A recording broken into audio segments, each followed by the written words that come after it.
All right, guys, welcome back to the Paris Henriksen Show. We have today's awesome guest here, Vida. Thank you for joining me.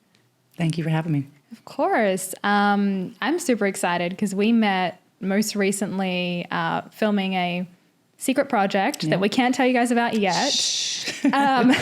But we connected instantly and it was just such a great connection. So I figured I would bring her on the podcast and share her magic with you guys today. So if you want to give us a little intro to you and who you are. Sure. Well, first of all, thank you, Paris. I really appreciate it. Like you said, we met on a whim. Yeah. That's usually how it happens with creatives. You know, we meet each other and then that's how you develop relationships. So my name's Vida, and I know you gave me a little soft introduction, but I'm kind of a well-rounded person in the community as far as music goes, and I dabble in a lot of different things. And I'm really excited to be able to be here to talk about it with you and hopefully share some stuff that can reach someone else too. Yeah, absolutely. So I guess to give the listeners a little bit of a vibe, we met through one of your avenues, which is real estate. But obviously, like you just said, you're a musician as well and so many facets. So I guess let's take the listeners like maybe back to the start and share a little bit of your story and how you got into music and then how you got into real estate. Sure. So Nashville is that place that you can be a creative, do music, and then also have other career moves. You can have other passions. So I came out here for music. My mother was a musician as well, so she came out here first. Nice. We're originally from Utah and California. That was our home base. And went back and forth. You know, always brought myself back to Nashville, but been performing since I was about 5 years old. All through Nashville, around the country. And while doing that, I did always have kind of a passion for real estate investment because my grandmother and my great-grandmother were realtors as well and owned a brokerage. So that's kind of how it merged together. Yeah. But that's what kept me in Nashville is the music, being able to have a family and be here in a little more relaxed environment to kind of support that side as well. And I've loved it. You know, that's why I've decided to stay and continue to create my legacy here. Yeah, nice. And how long have you been in Nashville now? Consistently now since about 2008. So for a while. Okay. Yeah, for a while. This is home base. Yeah. And then in terms of the real estate, you're more in the luxury market, right? I do luxury, but I got a special soft spot for creatives as well. Okay. And so that means it can be anywhere from, you know, their first home to possibly taking investment and equity out of their home they already own. So the luxury real estate is more on the residential. I represent buyers. Yeah. And with the selling part of it, that's basically whoever comes to me. So my special niche is the creative world. Luxury real estate's fun because I love all the fancy things and the glittery things, of course.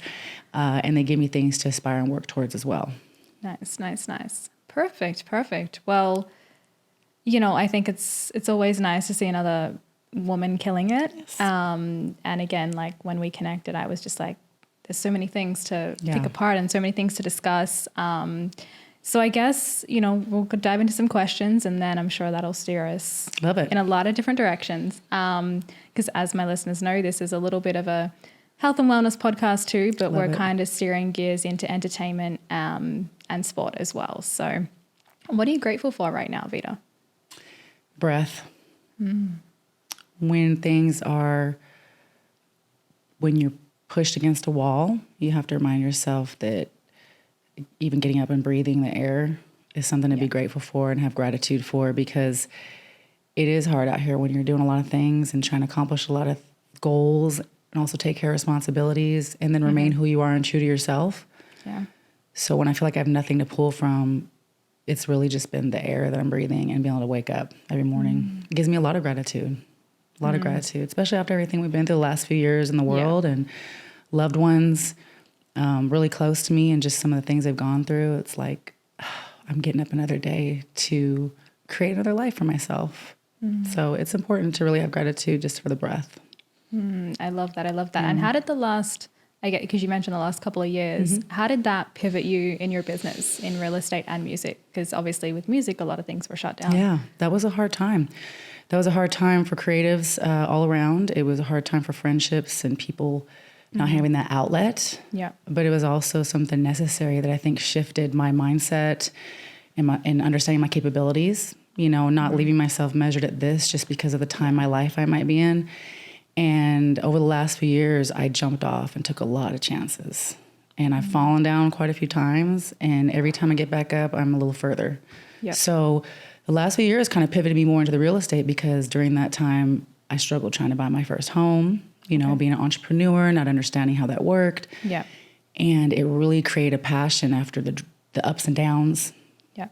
Right before the COVID shutdown, I was closing on my first home, and the lender pulled out, and all my things were already packed up. Mm-hmm. And I just said to myself, you know what? I've done all the work. Yeah. If it's meant to be for me, it's going to be. And I didn't look back. I was kind of homeless for a few weeks and just stayed in hotels and put my stuff in storage because I knew I was going to get a house. Yeah. I knew I was going to get it. Yeah. And that just I had to go through that to really allow me to realize what my purpose was, and that real estate was something that was important, and it would still mesh and merge into the music. And it really has. And it's become something pretty awesome. I love that. I love that you didn't give up, because a lot of people will just and we talked about this really before going on. We literally just talked about this. Yeah. But so many people would just be like, okay, it's too hard. Or especially with the pandemic, everything was so uncertain. No one really knew what was happening. So I think that that's awesome, and such a testament to you as a person and who you are for of going for that vision and not letting anything stop you, which is really awesome. Now, I know that you've talked a little bit about having aspirations to have your own brokerage and stuff like that. Yeah. So I guess, where are you at with that, and what's next on the real estate side? Big real estate goals. Yeah. Big vision. Really just laying out the map and executing and pivoting when things don't go the way you maybe planned. Yeah. But things have really gone good. I realize that I am, in a sense, a healer. People come to me to fix things. There's something they're drawn to fix or feel a certain way. And in my younger years, I didn't understand how to use that power. Yeah. So I would do things for people, and I realized you don't want people just to be around you because of what you're doing for them or making them feel like, right? Yes.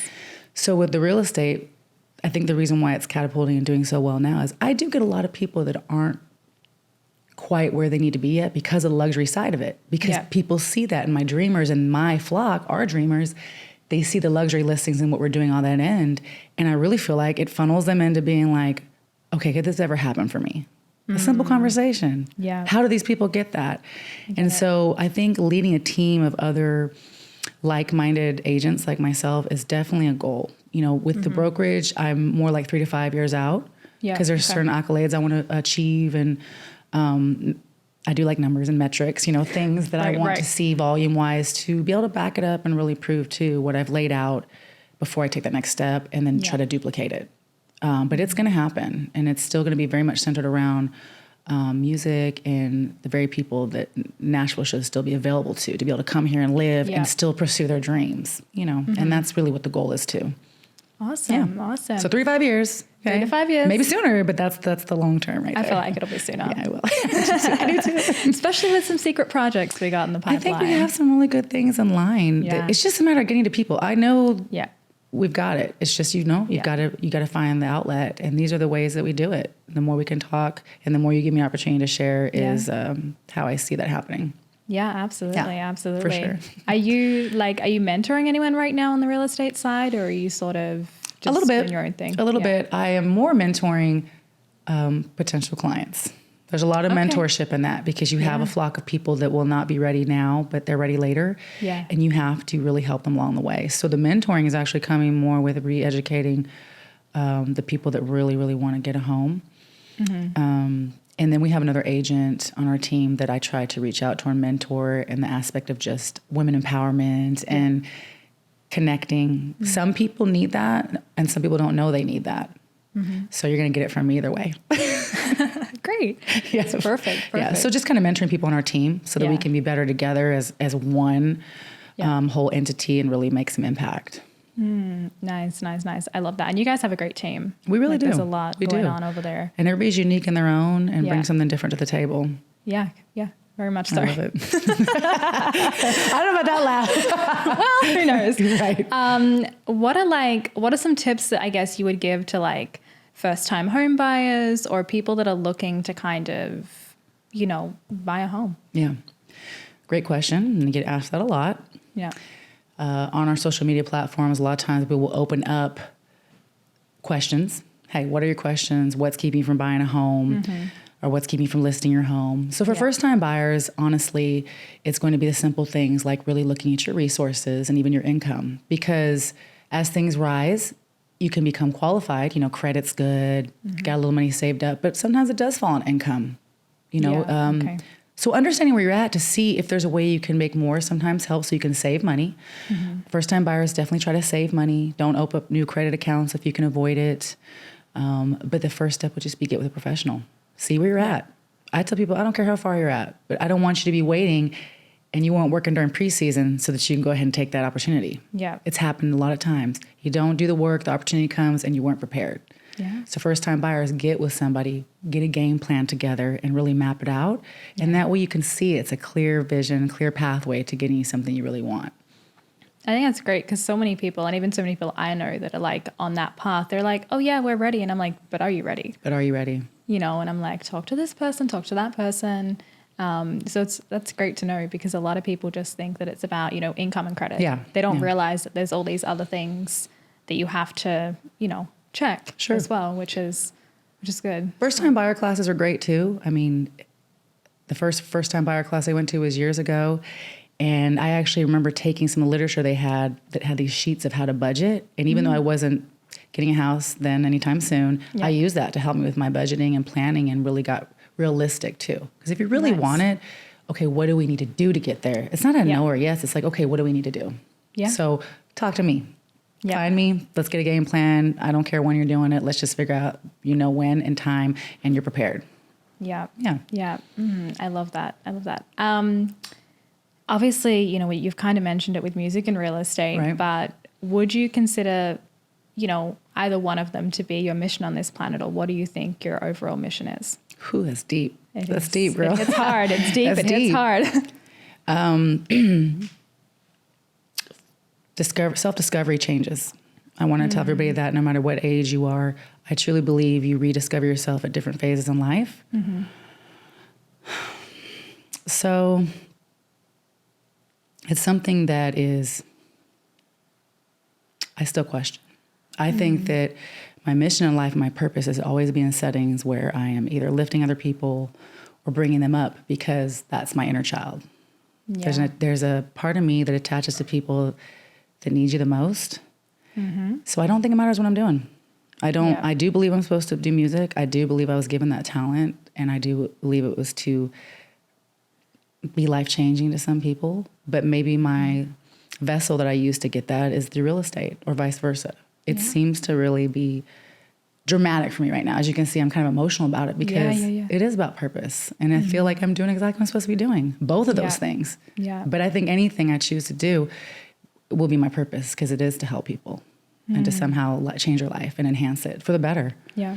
You talked about wellness and health. Yeah. You don't know that about me. That's my whole background too, because to be in the entertainment industry, you got to look good, right? You got to be fit. And so when you don't have a lot of capital, you find jobs and careers and things that are health related so that I could take advantage of looking good and still performing.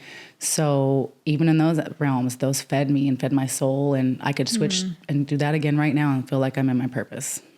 Because it's more about it all goes serving together. people. Yeah, it does. It really does. Yeah, I was just saying that the other day. It's like it doesn't necessarily matter what you're doing. It's more about if you're passionate about it, intentions, and it's serving people. Self-service is just the way to feeling good too. It can be a little selfish. Yeah. What does a typical day look like for you? It goes up and down depending on my mood. No, I'm just kidding. No, I'm an early riser. I wake up really early.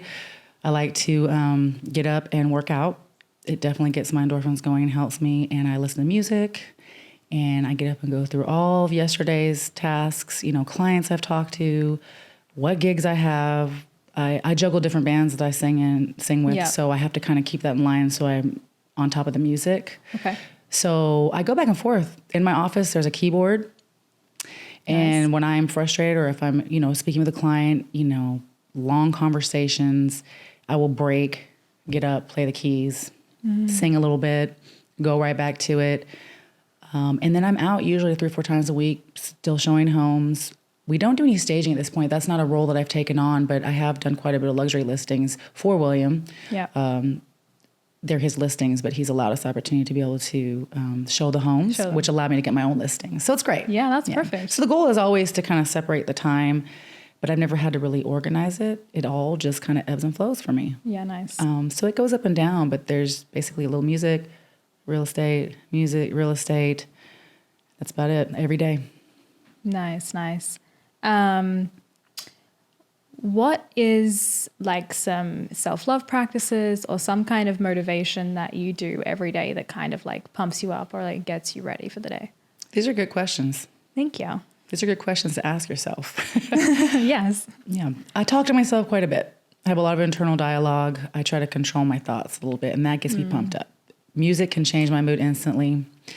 I don't want to sound cliche, but truly that's what I do. I will put in music to just shift the mood when I start drifting or getting out. Those are things I do every day. Self-care wise, I do try to take the time to go through my full like skin regimen. I believe in taking care of your skin. A lot of times when I'm busy and I'm lazy, you know, you won't put lotion on and I'm like, what am I doing? So I've made a point to really have like my regimen of self-care, like physical self-care. Yeah. And a lot of reading as of lately, a lot of audiobooks and reading. I go in and out of those phases. Yeah.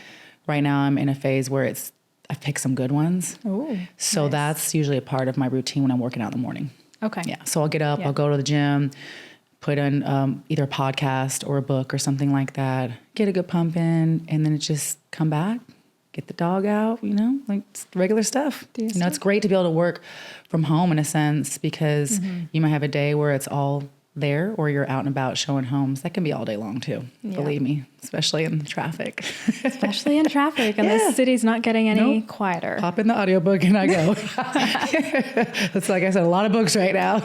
Yeah. Typical days like that, and then the weekends, you know, I'm gigging. So I'll get everything wrapped up and get down there for sound check. Nice. Do a gig, get home about 1 a.m, go to sleep, wake back up and do it all over again. And where around Nashville do you perform? Like everywhere.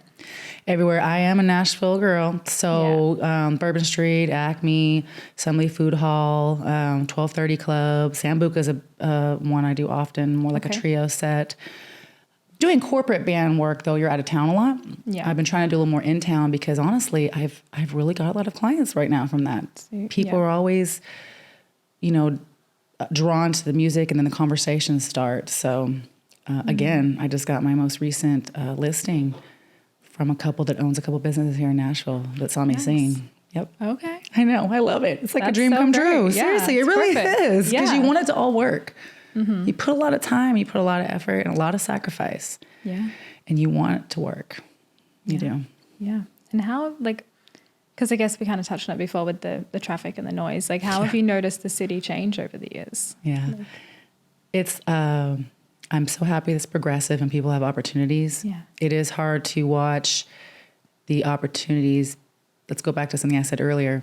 Watching people you know that didn't do the work and prepare themselves and miss the opportunities.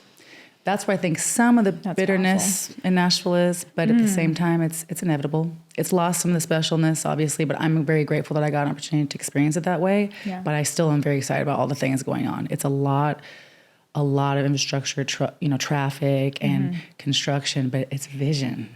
Somebody's a visionary to see that. And sorry, it wasn't you. You know, that's what I say to other people. You know, it's like, well, darn it. But it can be difficult because we were spoiled. You could get on Bradley Parkway and anywhere you want to go in 11 minutes. Yeah. Anywhere. I'm seriously. Like, it was so easy to get around. And now it takes a little bit more time. And you get people that aren't from here that maybe don't appreciate it as much. But it just comes with it. So to me, it's an excitement and adrenaline rush to be in music and real estate in this city where it's just like, it's a feast. My friends that played music for years have abundance of gigs and music and opportunities. Now they're making money where I can help them actually in a home where we've all rented most of our life. Yeah. So we'll take a little traffic for that. I will. Yeah. I will. Yeah, just I think it's worth it, right? Yeah, absolutely. Yeah. And I think that's another thing I was going to mention. There is so many real estate agents in Nashville. So how do you navigate that? You just don't play the comparison game. Yeah. It's not always easy. You got people that come in and compare themselves to agents been in the game a long time, and then some things is about timing. You get people that have been in the game 15 years that aren't doing what people have done it in 2 years. Yeah. So it's I'm not worried about it. There's deals happening every day. You just got to be the one doing them. Yeah. That's powerful. Yeah. Yeah, absolutely. Absolutely. What do you believe the key ingredients are for living a meaningful life? I'm hitting you with the hard Sugar and questions. spice. No, just kidding. Key ingredients, like staying true to yourself, Yeah. living in purpose, and trusting yourself. Like we have an innate ability to know when it's right and know when it's not. I just think we're already equipped with all of it. It's all the filters we put in that dissuade us from it. So it's really that simple. Yeah. Yeah. It's all the society programming. It is. All of that lovely stuff. But yeah, I think it's easy to kind of get sidetracked, but then it's also great to just make it simple. Yeah. You know? Yeah. You can get hung up in the details, and when you don't meet one of those details, it can throw you off. And I was that person, very all or nothing. No, I guess it just comes with life experience too. Completely. At the end of the day, you're like, it's going to work out, or something else is going to happen, and then it's going to go from there. That's better. Yeah. You cannot always control the outcome, no matter how much planning you do and how many boxes you check. Exactly.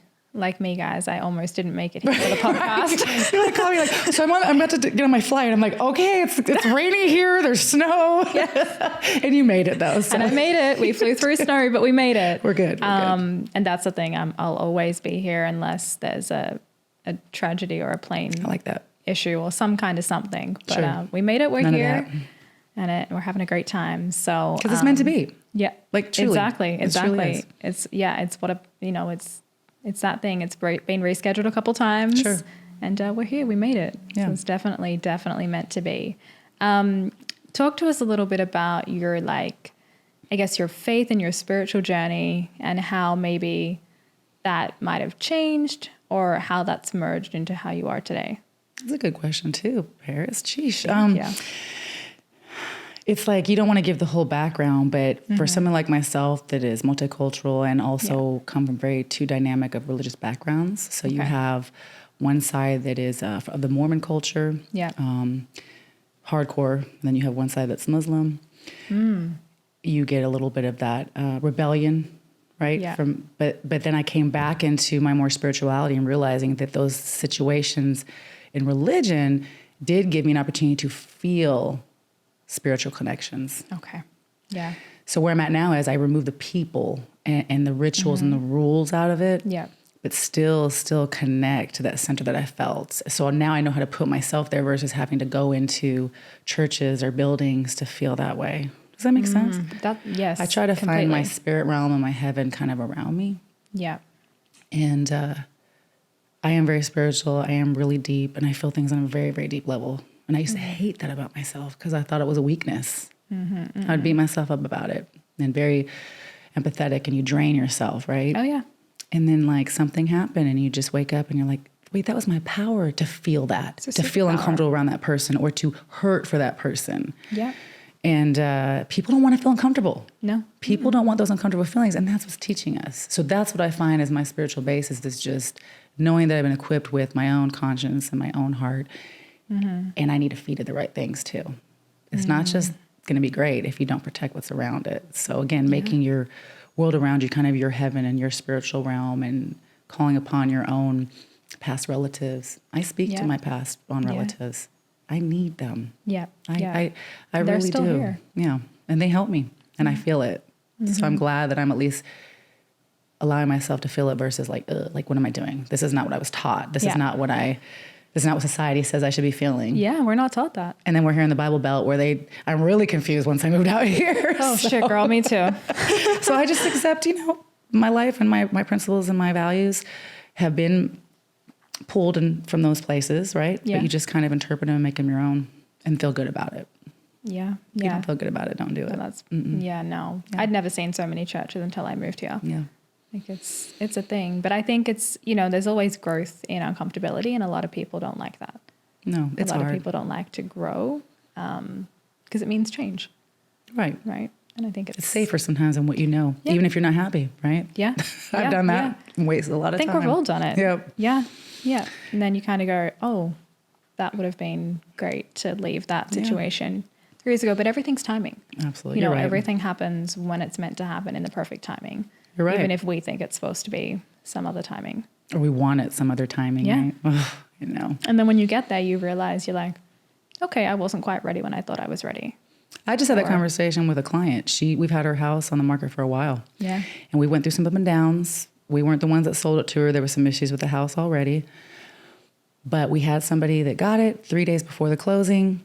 They decided they didn't want it. They couldn't relocate I think they were from Kansas City or something like that. It was a big ordeal, needless to say. I mean, he even had mail coming there, but it didn't work out. But now they're under contract again. Great buyers that are first-time buyers that are doing a zero money down loan. So it meets not only the seller's needs, but the buyer's needs, because that's what needed to happen. Yeah. But I remember saying that to her. I was like, somebody needs this house just like you did. It's their house. Yeah. It's going to happen. That person, that wasn't right for them. No. I know it's no fun paying a mortgage when your house needs to be sold, but right, of course. It ended up being so much more rewarding right now when we close next week, because it's just like she got the money she needed. She was able to help them with what they needed. They got the loan they needed. And it's the house is perfect price. So it's like, yay. It's all perfect. I know. I love it. It all works out. It comes together. Yeah. It does. Yeah. And that goes back to the point of saying, like, when it's meant to happen, it will happen. Oh, yeah, absolutely. I agree with that. Right timing. I love that. I love this conversation already. Me too. And we're not even halfway I know. through. Can we do this every day? Let's do it every day. Do you have a favorite place that you like to go to, or somewhere where you feel really grounded and you can reset? I do. Utah. Oh, okay. Going to the mountains. Yeah. It doesn't have to be Utah, but I prefer it just because I love it. But the mountains, I love the outdoors, and I love hiking. I will go when the world is chaotic and just even drive. What's the beautiful thing about Nashville, though, too? I mean, there's so many places to hike and just explore. But I'll take my feet off and allow myself to just feel connected to the ground and the dirt. And waterfalls is my thing this summer. So that was kind of like, that's what I do. I go to the mountains and nature to feel grounded, because it doesn't judge you. Yeah. I don't have to wear makeup. I don't have to be Vida. I don't have to be on. Yeah. Right? I can just absorb it, be selfish, and just have gratitude that it's there. Yeah. Go to the mountains, people. It works. Yes, it does. Just be safe. Yeah. Yeah. Nature is a remedy for it really is. everything. It really is. That's one thing about Nashville. It doesn't have a beach, but it's okay. Yeah. There's a lot to explore. There's a lot of other things here. No, there is a beach, though. There is? Yeah. We'll talk about that later. Okay. There's a few beaches. Okay. Right. Well, we'll circle back on that one. How important is impact and giving back to you? Like, what is your philosophy on that? I wonder if anybody would say no, it's not important. I've had people say no. Yeah. And I know that's true. There's some people it's not important, but would I admit that? No. That is a huge motivator for me to get my stuff together. I want to do more of that on a bigger scale. Mm-hmm. So when you say impact, I feel like I'm already doing things that are impactful that I do kind of in secret. I get that from my grandma. Like, there's lots of things I do privately. I just want to do them on a larger scale. So impact's really important. Charity work's really important to me. Domestic abuse is a very big thing for me. So that's kind of the direction I want to go with my own sort of, I don't know if it's going to be a foundation or just kind of something I give to somebody else's foundation. You don't always have to have your own. Yeah. But I would like to attach myself more on that, and displaced families and things like that to align with what led me to here. Yeah. So impact is important even in my career. That's why I don't like to say low-hanging fruit. People that are really, really needy, and then the luxury, that's great, but that's what I feed off of right there is the impact it makes when you just basically helped one family set their whole generation into a different platform, because now they have home ownership. That's beautiful. Yeah. It's truly, truly beautiful. It's important. I have some friends that still don't own homes, and I really, really, really want to help them have that. And they'll get there. They will. We're on it. Yeah. Like, we're on your game plan. We're good. On a game plan. We got this. Sometimes you just can't squeeze more money out of people, but when I watch people do everything they're supposed to, it just makes me want to go harder. Yeah. You know, and make it happen for them. So, like you said, it is happening, and it will. Yeah. Yeah. I love that. Do you have a favorite place to travel to, or a favorite destination that you've been? Yeah. Beach. A beach. I don't really have a certain destination. Yeah. I go to the mountains for solace and comfort, refamiliarizing myself, grounding myself. But if I had it my way, I would be at the beach, living in close to nothing, and just enjoying the sun and sand. So I do like, I take solo trips sometimes to Miami. and I'll just get a room, be by myself. I'll usually stay like more towards Bal Harbor, so I'm not right in the mix. Yeah. But just to be around the beach and the ocean. So I'm down in Miami a couple times a year just because it's close. Flights are cheap for me. Mm-hmm. I can get right on back. Yeah. And I feel safe when I'm down there and alone. So yeah, it's a great city. I do. I love the beach. Yeah.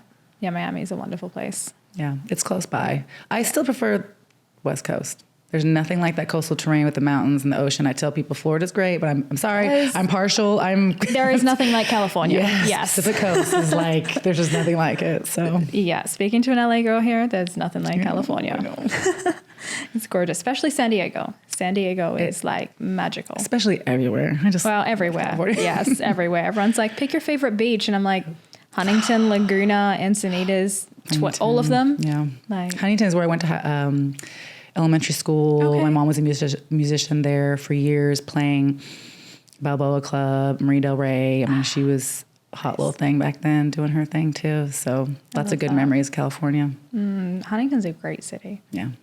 I love Huntington Beach. And Laguna is like my soft spot. Yeah. Yeah. Same. Whale talks. We'll talk whale talk later. Like, I don't even know what to say to that. That's like perfect. Laguna is absolutely magical. Ideally, I would love to actually own some real estate there. Of course. And I will. That is home. Yeah. I love Laguna Beach. We got more to talk about. Okay. We have so much to talk about. Like, I know. Just found someone else who's as obsessed with Laguna as I am. It's wonderful. No, it is really wonderful. Yeah, it's perfect. It's like that show should have never come out like 20 years ago. Right. That's when I fell in love with Laguna Beach. My reasons are different, but it doesn't matter. The love is there. No, it doesn't matter. It's Laguna. That's so great. For anyone who hasn't been to Laguna Beach, you should probably go. Yeah, Laguna's great. We're not going to tell you the secret spots, but you should go. No. Don't do that, please. They already know with Nashville. I'm not going to do that. Nashville, all the secrets are out. Absolutely. All right. So I like to shift gears a little bit for this segment. It's just kind of like I call it like the fun, goofy segment, but it's not really goofy at all, but it can be depending on people's answers. I've had people answer Harry Potter and all kinds of things. So maybe it will be. What is your favorite quote? That's a good one too, because it changes all the time. I don't have a favorite. It's usually whatever book I'm reading at the time. Mm-hmm. And right now I am listening to a broken up version of David Goggins. He's like a military guy who ran these races and absolutely love the way it's narrated. You know, they cuss, they do everything. Yeah. But something he quoted, and I just been using it, you know, in consultations with people. It's like, so many times people are afraid to feel pain, and they miss the opportunity to find the power out of that. Mm-hmm. And I think the reason why it resonates so much is it's painful what I'm trying to do right now. There's days it is so hard. Mm-hmm. But then I feel more powerful each time I get through it. Yeah. So it's just, it's resonating with me right now. I have a million quotes I'd probably love to give, but that one is what I'm feeling in my soul. That's powerful. Yeah. That's deep. I love that. What is your favorite song to listen to, or a favorite song that inspires you?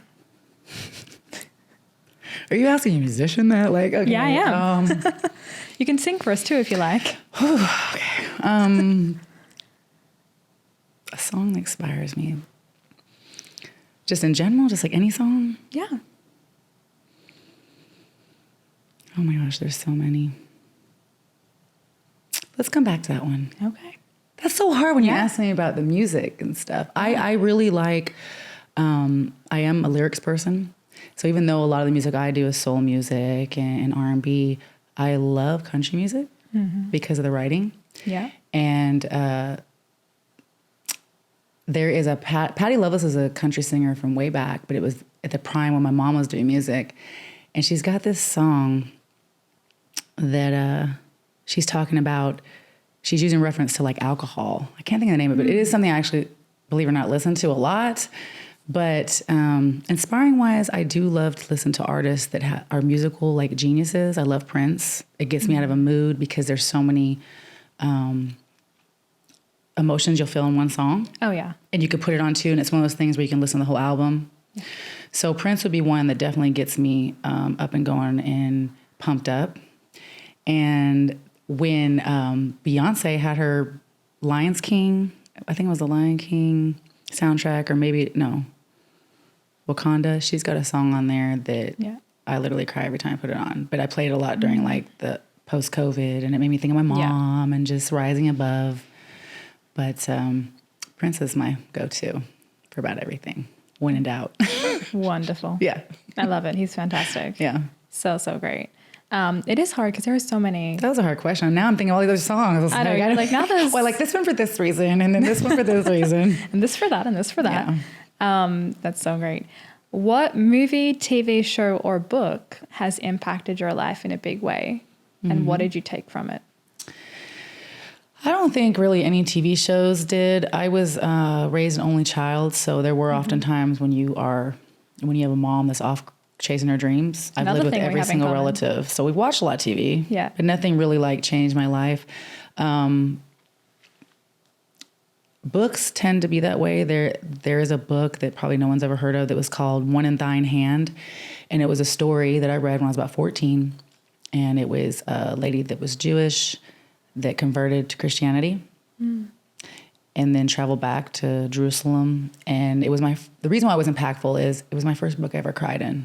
I remember sobbing and crying and feeling the emotion of it. And it was impactful because she left behind, everybody ridiculed her, right? And basically she was ousted. And a lot of my life I felt that way. And I was like, she was so strong to me that people I wasn't always one of those people. Like it was important to feel loved or important to feel validated. And you believed in this so much that you were willing to let anybody else or anything else that didn't align with that and let it go. And that is a hard thing to do because you'll find in your life that there's a separation. Yeah. And it feels lonely and it feels like you're doing something wrong or you feel like you owe people things. And so I remember just sobbing to myself where it was just like, wow, you left everything behind because this is what you had faith in and this is what you believed in. And you didn't look back.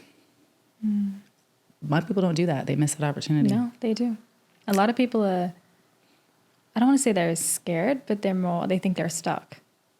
I think is a better way of putting it. You get stagnant. You do. You get stuck and just like that hamster wheel. Yeah. People are just in the hamster wheel all the time. I've done it a million times. Yeah, me too. Spinning wheels that aren't going anywhere. Yeah, me too. Yeah, it's okay. I love that.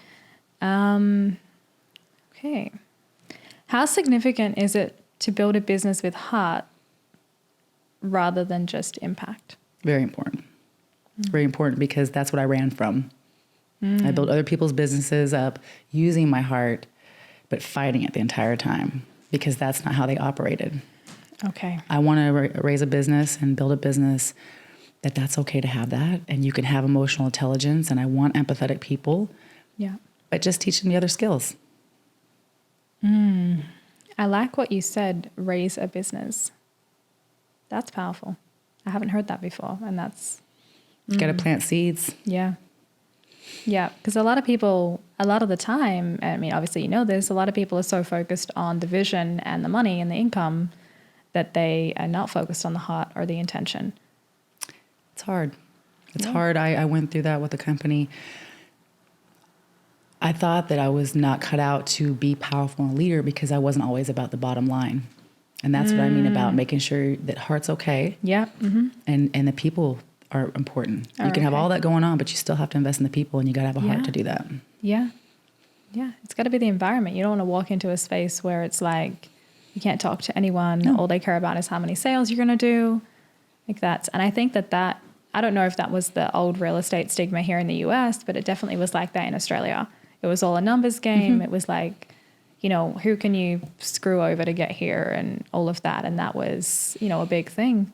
There's pockets of it everywhere. Luxury can have a lot of that. Luxury real estate can have a lot of that. And again, I love that I'm able to do it. I mean, it's great profitability and you meet a lot of people, but I think that's why I'm always gravitating towards the people that are overlooked. I don't want to be like that. Yeah. And if that means a difference of $100,000 or whatever, it doesn't matter to me either. So once you know your people too, you won't feel like you're fighting all the time. Don't be around people like that. That's not how you operate. Yeah. So heart is important in business, and that's where it stems from. I love that. It's cutthroat. Yeah, it's about the heart because the income and the money will come. That's just a byproduct. It'll get there. Yeah. I love that.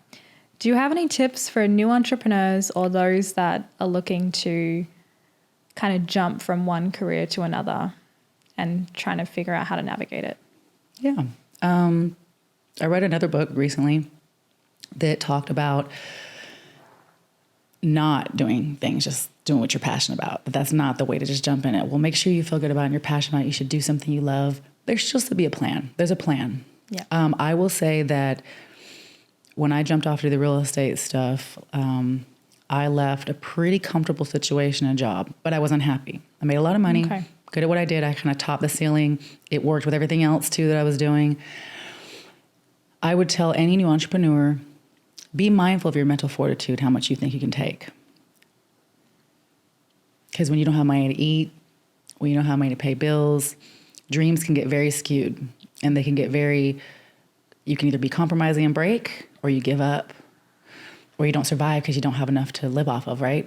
Yeah. So as a new entrepreneur, yes, have your dream, see what resources you already have. You don't have to compare yourself to anybody else. So maybe it's going to take you a little longer to get there, but you're doing it the right way to set yourself up. There's things I wish I would have done differently that would have allowed me a little bit more of emotional strength during some of the hard times. Because real estate is a people business and you are dealing with people's big decisions in life. Yeah. But if you are worried about other things, it's really hard. Yeah. Meaning like you're not meeting the other needs that you have. So, just make sure you have the resources. I had a lot of capital saved up before I jumped off and started doing things. Money goes quick. Deals will fall through, but you keep pressing. And those are your lessons that they teach you. But sometimes it's easier to enjoy learning them when you still have a little bit of a game plan on the side. So keeping another job or having some savings, being mindful of using business credits, establishing that. I don't know why I didn't start with that. Establish your LLC and your business entities and separate all that from your personal. Mm-hmm. And then, yes, get a game plan together, have realistic expectations, and, make sure you have a pocket for your finances. Every business needs capital, and you don't really make money for the first 1 to 3 years. That's any business. So real estate's not going to be any different. Yeah. It's not going to be any different. Yeah, because you got to learn the ropes. Yep. You got to figure out the connections, the relationships.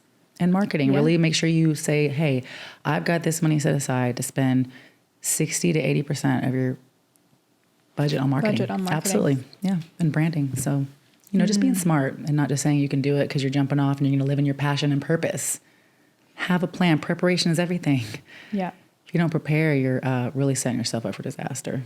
Yeah. Sorry for that long question, but I can protect anybody and say, do this. I love that. And don't follow me or follow this. That's what I mean about being able to just share things to make it easier on the next generation, and especially females too. Like just really seeing that empowerment of knowing they can do it as a streamline, having a kid. I have a daughter too. So, having a family and or having a husband and still being able to do it. Yeah. Yeah. Yeah. And that's such a big thing because I know even in the production world, so many people I know through the pandemic and all of that, they were still following their dream, but they didn't really have anything to follow because the whole industry was shut down. That's rough. So it was sort of but none of them had backup plans.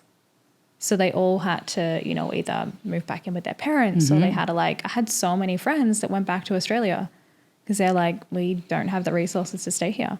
And think of what that does to your brain and your heart. Yeah. It can really be bad on your confidence level and it can make you question every day, why did you do this? You know, but you have to just keep pushing forward. There's a lot of mistakes I made where I'm like, you know what? I can't dwell on it because I can't go back and fix it. I can just only do better moving forward. Yeah. But be really mindful of your finances and just being smart and even talking to somebody about it, before you set up your business for sure. A good CPA, and they'll tell you if it's the realistic thing for you to do. Mm-hmm. Yeah, definitely. Definitely. And budgeting too. I think that definitely helps. Definitely. A lot of people don't like that word because I think it's it's like a stigma word of if we budget, it means we don't have money. No, that's not what it means. Yeah. It's you're just being sensible with your funds and your finances. And I think that that's important as well. Yeah, discipline is important. This is a heavy question as well, but we like the heavy questions. Yeah, we do. I like it. Makes me think. Yeah, keeping on your toes. Do you believe in the term leaving a legacy? And what's your take on that? I say it. Yeah, I do. I believe in it because interpretation is everything. Like how I perceive what you're saying and what your words mean might be different to somebody else. But yeah, leaving a legacy, I believe in it. I believe in that phrase. I don't think you want to say leave it, but people understand that when you say it. Yeah. And so to me, when I say leaving a legacy, it's just leaving like the impactful things that, there's things they do at the last business I was at that I know they do to this day because of me. I saw a singer I sang with for 5-6 years just perform at the Country Music Hall of Fame. And then at the end, I thought it was really cute. It didn't bother me though. I liked it, but it was a signature thing that I do. Okay. Okay. Yeah. I was at the band for a long time. Usually people are funny about that, but I like it. Yeah. So that's what I mean. Like, and it didn't mean that this is Vida's thing she did. I know that came from me. And that's something that is now implemented into something y'all do, and the next person will do, and the next person will do. So legacy is just like your little marks. Yeah. You may not be able to look at me and be like, oh, this grand person. I don't see myself as a person where 1 million people be at my funeral. I just don't. Yeah. Okay. Sometimes I help people along the way that forget, and that's okay. Yeah. Because that's not what we did it for, right? Yeah. Yeah. Darn it. I'm just kidding. That's true. That's true. Well, we sort of talked about this and we've talked a lot about money and career, but what would you do for the rest of your life if money was no object? Would it be what you're doing now? I love that question. Yeah. It'd be music and real estate. Music and real estate. I would still do the real estate because, again, my people are the people that never own a home because the way we make money and it's up and down, and then we don't have the financial literacy to save, and then you start having kids and families. So 100%. It would be playing out gigs and festivals and having parties at my house where all my friends are coming and jamming, and we're still trying to help people like get their self together. I don't want to see people in the same position. Yeah. With their careers, with their family life. We should all be thriving. And I spend a lot of time with these people, so I'm also aware of that as well. You know, can't lift everybody, but it's hard to be around people when they're not rising with you. Yeah. Yeah, it really is. And they can, energy is everything. Yeah. So the energy can be skewed a little too. Yeah, I'd be singing and I would be cooking. I love to cook. Okay. Oh, I love to cook and I like to eat. So what's your favorite thing to cook? Breakfast. Okay. I love breakfast food and like brunch. That is my thing. Yeah. I love to experiment with that, and I love to bake too. I like sweets. When you grow up with no money, that's how you gave presents. We didn't have money, so it was always baking cookie plates for people. I've sold cookies to make money as a mom, But singing, baking, slinging a little real estate. I'm almost there, y'all. I was like, that is my dream. Like, I'm almost there. I'm there. I got it. I just need all the bills to be paid while that's happening. Yeah. Yeah. That's wonderful. I love it. This is so great. We have one more question, but we're not done yet because I have a few other things. It's like the drum line. It's got the drum line. I can't imagine what it could be. No. If you could sit down with anyone, past on or alive, and gain insight and inspiration from them, who would it be and why? Why are you asking me this right now? I feel like I don't know if I can even talk about it. Okay. But my grandma raised me pretty much, my grandmother. Mm-hmm. She was a realtor. Of course, I hold her a high standard. Yeah. She was my little religious, sweet granny, I wish I could talk to her. Before she passed on, she passed in August. We're very close. She got diagnosed with Parkinson's disease, which it was like she was already gone in a sense. Yeah. But every day I think about her. I wish I could talk about the real estate. Just that was my person. But she was smart, and she had sound advice, and she absolutely loved me unconditionally. And when you lose somebody like that, that is the only person you ever want to see again. I know my daughter loves me. It's a different type of love. Yeah. But there's nobody else that I can say loved me that much. And you don't get that. Not everybody gets that opportunity. Not everybody. No. So the shift when she left was right about when I think we even met. Like, a lot clicked. And I don't know how to explain it. People tell you things like this, and you don't experience it yet, or you haven't. Yeah. But it absolutely shifted. And people around me, even though I knew it, people around me were like, hey, I remember Will even being funny and saying, oh, you're in therapy. I can tell you're doing this, I can see so much growth in you. I'm thinking, not that matters if you're in therapy or not, but it was just so funny because I'm thinking, wow, like I have changed. Yeah. And it's not that I change and like I'm better. I'm just the way I react to things and the way I'm internalizing things and not giving responses to things is why she is such a force. And her funeral was like that. I thought, wow, she was incredible. So to have people say that and it's in the same thing and these stories, she'd be a joy to have here right now with us. She could join in and blend in a second. That. You know, it's just a very, very amazing person and would give the shirt off her back, which I know I got all that from her. Yeah. That's powerful. All she wanted to do was serve.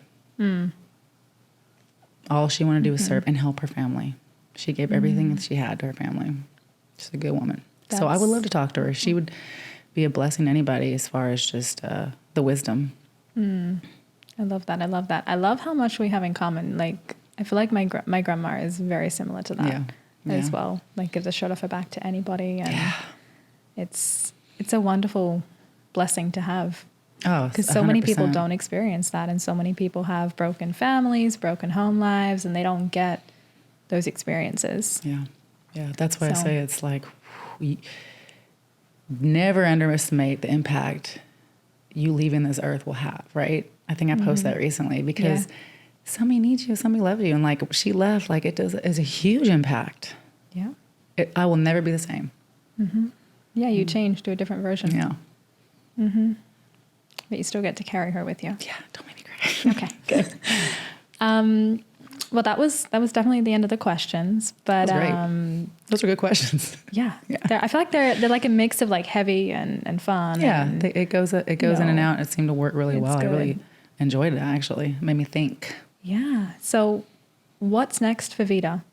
What's next? How can people get in contact with you?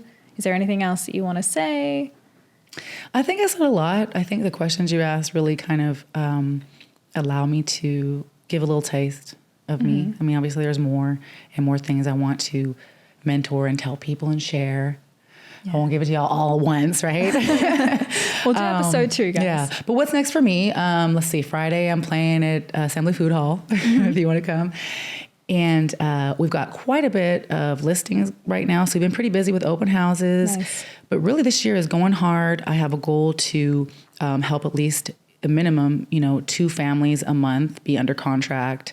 And then the luxury listings, like I said, is a different pocket. So it comes not easy, but we kind of have a little cadence for that. My focus really is the people that I started with last year that aren't there yet to get a house to be there this year. Yeah. I'm thinking Q3. I'd like to dabble a little bit more in some of my media and explore some other things that I just didn't, when I was walking more in fear.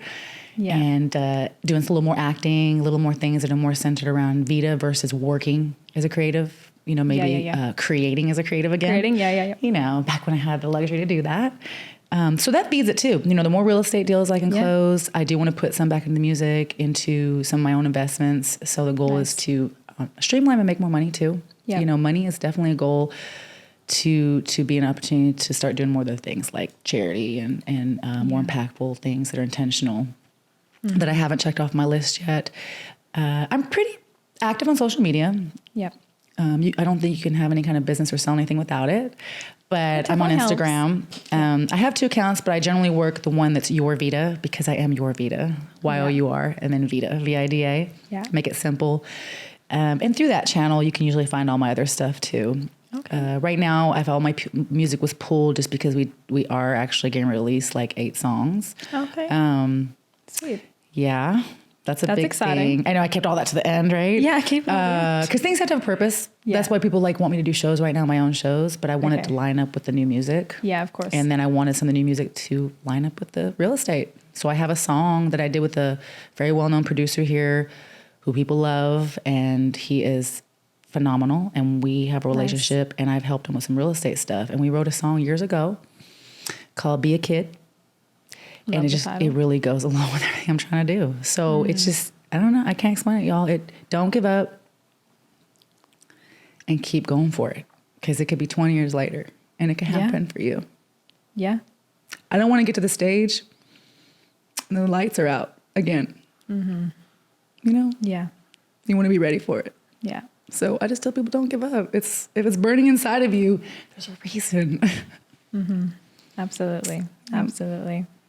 Gosh, I'm so proud of you. Sorry. Yeah. It's a long road to success for some people. Yeah. But you don't realize you're successful the whole way because you got all this experience somebody else didn't get, right? Yeah. So everybody's path's different, but it's going to happen. And I really feel it. Like some of the things that I really have been working on are all just like right there. That's why it's so hard right now. That's why I'm emotional now, because you're just right there. Can't crack. You have to just keep going. Keep going. And things like this really encourage me too. So I appreciate you a lot.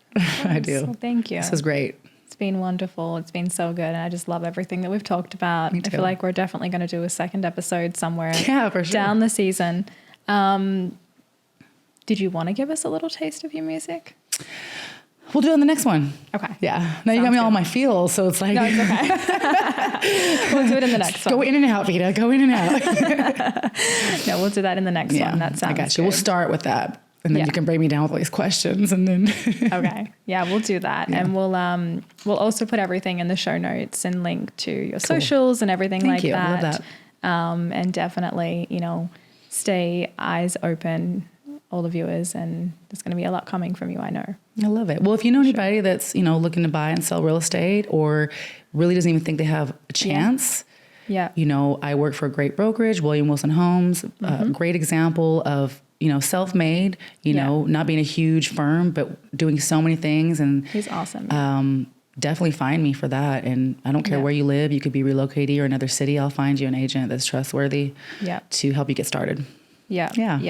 And I can attest to it. William Wilson Homes and these guys they're awesome. Yeah. They're like my favorite people in Nashville. So good. Well, evidently, yes. Evidently. Privileged. Love it. Evidently. But yeah, it's been so awesome. Thank you. And you guys probably will see her on a screen near you soon. Absolutely. If I can give anything away. Shouldn't be saying anything. No.